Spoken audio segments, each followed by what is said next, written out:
死亡太美好了，死亡是喜悦，死亡实际上是一个工具，它穿越你，它引领你穿过你生命本源的中心，在那里有一个再创的过程，有一个重生的过程，全然的兴奋。那里是一个中转站，美妙的中转站。在这里我没有看到任何具象的东西，我没有看到佛、基督、老子或者任何神圣者，也没有街道、风景、门牌号、珠宝、财富。因为我在人间的意识中没有对这些东西的执着和信仰，所以我遇到的是色彩以及无与伦比的美。这是一个我内心终极的创造源泉，所以我的经历与我的信仰偏好有关，而另一个人会不同，他们可能会遇到佛，或者是他们最亲爱的朋友、家人，有的也可能会遇到毛泽东或者孙悟空，他们遇见的必然与他们所处的意识水平有关。认知创造了人间的体验，认知也创造了天间的经验。这里是所有人的家，在这里没有什么偏见，在这里他不会在乎你是藏传佛教、道教、天主教，还是伊斯兰教或者共产主义，适者生存，这里都无所谓。这里是消融和合一，是资源的共享。其实连物质界的资源都是虚幻的，生命本身是可以转换成任何资源的潜能。这里有的是轻盈和大自在，每个人都将具备深远的洞察力和清澈的智慧。维度越高，智慧越大，而三维大部分人的思维意识偏于负面，人们阻断了通过身心内视与源头的链接。为此，人们时刻准备着分析、评判别人的每一句话，处于提防着的自我折磨状态里。这其实是一种昏睡状态，是活在过往的、历史的以及别人制定的教条里。因为不愿意否定权威，人们固守捍卫着这个所谓安全，却是极度有限的意识体系。今天，时空通过疫情等事项，正在邀请我们用自己的脚合适于自己的步伐，踏上回家的永恒之路。任何人，我就是知道，任何人都会来到这里。没有地狱，没有一个叫地狱的地方来惩罚你。我来的这个维度非常简约，只有一种存在形式，就是无条件的爱。它表现为光的拥抱，然后它吸收一切的一切，好的、坏的，通通被关照。在这样一个无垠的滔滔的光河中，怎么可以有地狱呢？死后的灵魂从身体这个最精妙的电脑生物载体中解脱出来，与自己的潜意识、超意识，或者你愿意的话，与自己的圣父、圣母，或者太极合一。我们光荣地带着三维世界的经验，在圆满的宝墙中再创自我。我们在真实中进化，而不是要成为善的。善恶只是人类分别意识的产物，它使许多人陷入了为善而努力、纠结和隐藏中。许多人用扭曲的方式，以善与道德的名义卷入了争斗、狡辩、评判甚至战争，把一部分他们称作恶的人抛入一个叫做地狱的地方。这个地狱它存在于人类的意识里，如果非要有一个地狱的话，它只能在人间，而因果报应只是一个宇宙规律的自然后果。当人们与自己的神性分离，贪嗔痴慢疑占据了心智的时候，它会导致一些过激的行为。这些过激的行为的后果就是报应。然后人们因为这些报应，在思想上就造成了悲苦。他们在不安、恐惧中折磨自己。实际上，我们知道，在我们的深处，人生的价值远远高于这些悲苦。所以，当我们放下评判别人，你解放的是你自己。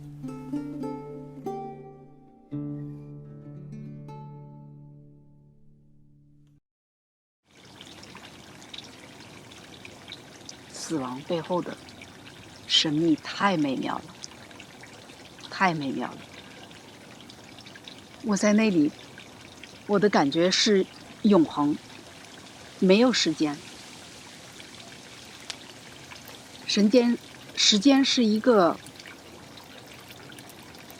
不是一点一分一年一个月要挨过去的，时间是一个通天彻地的光柱，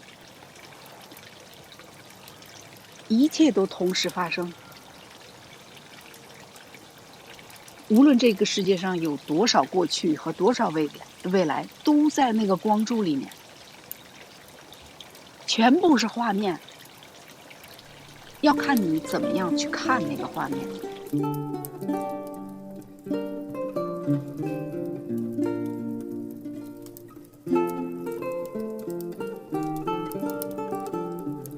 在那里我们不需要什么，没有任何需要，零需要。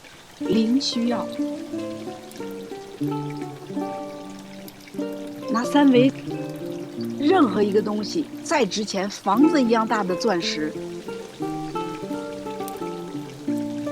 都显得渺小。三维任何一件事情，如果没有和人类更宏大的生命目标联系在一起的话，都显得毫无意义。因为物质界的所有体验，那个实相的设计，通通发生在死亡后面。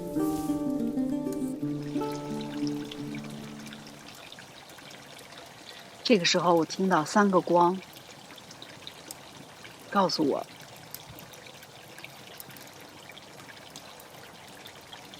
我们请你看地球。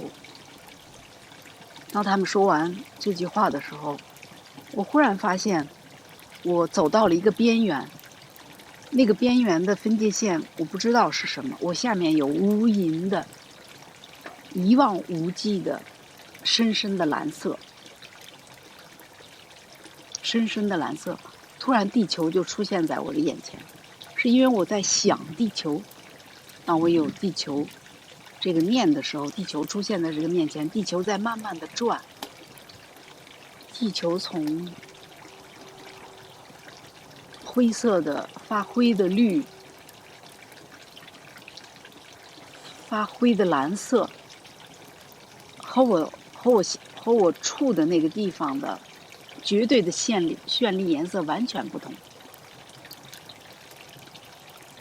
转啊转啊，我不知道地球在那里转了多久，可能是10000年，也可能是1分钟，没有时间。突然，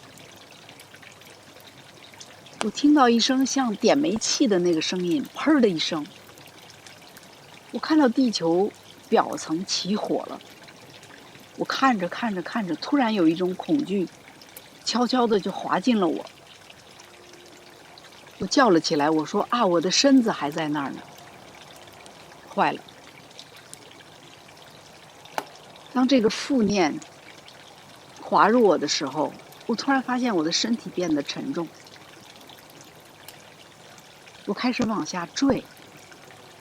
我极尽全力的要回到我刚才的那种轻盈、喜悦、满足、丰盛的那种状态。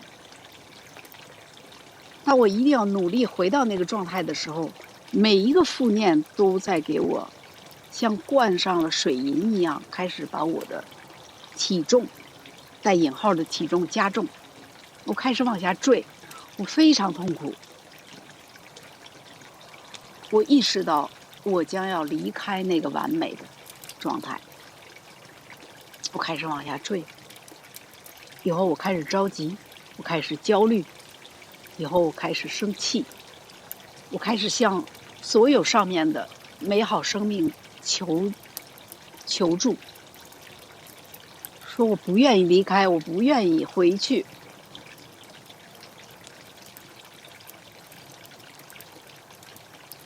但是我的念是一个指令，我的念是一个命令，因为我想过我的身体还在地球上，所以这是一个巨大的引力。我的念是一个巨大的磁铁，它将我引回地球，引回我的身体。那个痛苦无法形容，它是那种失落、孤独、被抛弃的感觉。我开始求援，向那3个光求援。我说：“救救我，让我回到我刚才的家园。”3个光非常淡定的、轻轻的跟着我往下坠。以后我开始愤怒，我说：“为什么你们带我来了，又把我抛弃回地球？”没有任何声音，只是拥抱着我，好像一种送行，送我回去。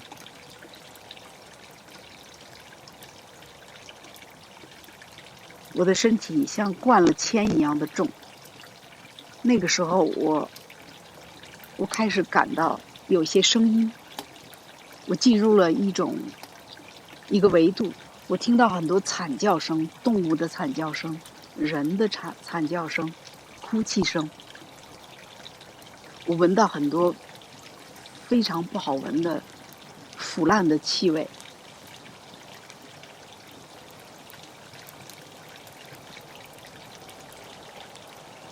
那个时候真的是亚当夏娃被抛回人间的感觉，聚集在我的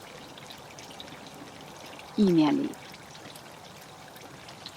当我离地球，也就是离我的身体，我当时知道有86公分的时候，我在最绝望的状态下，我开始问他们，这一切都是为了什么？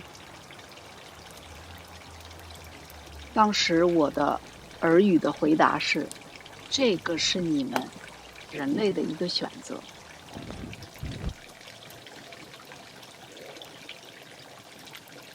当我回到自己的身体的时候，我可以看到，我不需要眼睛就可以看到天花板。我落进身体的时候非常非常的冰冷，但是当我进去的时候，每一个细胞，每一个位置，脚、腿、膝盖、手，都严丝合缝的进入了一个完全是为你定制的一个盒子。这就是我们身体的载具，它是如此的精准，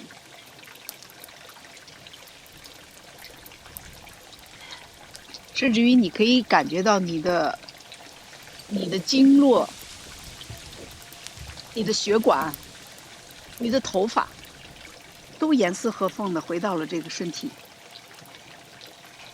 这是宇宙的一个创作，这是宇宙最高级的一个创作。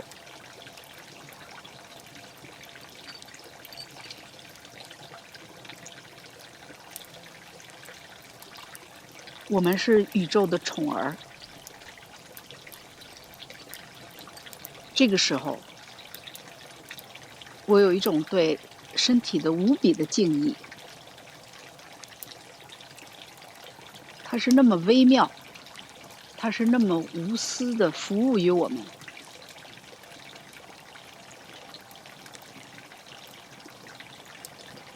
它那么神圣。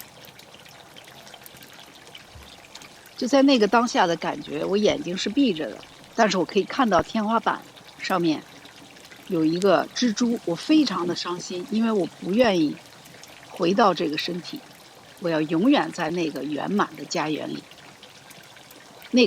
我认为那里是我真正的要永远生存的位置。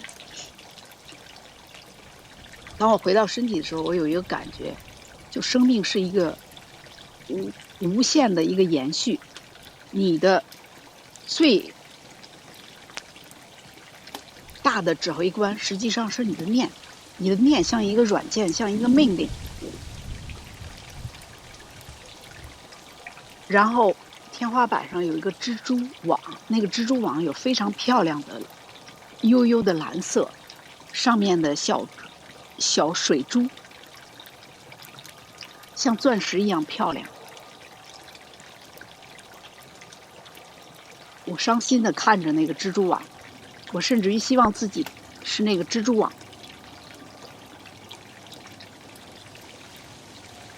这个时候我听到远处像有雷声一样轰鸣声越来越近，直到我突然发现那个实际上是我的心跳声，咚咚咚，我的心跳声。这个时候我一下子坐起来，浑身是像浇了一个凉水澡一样，一身冷汗。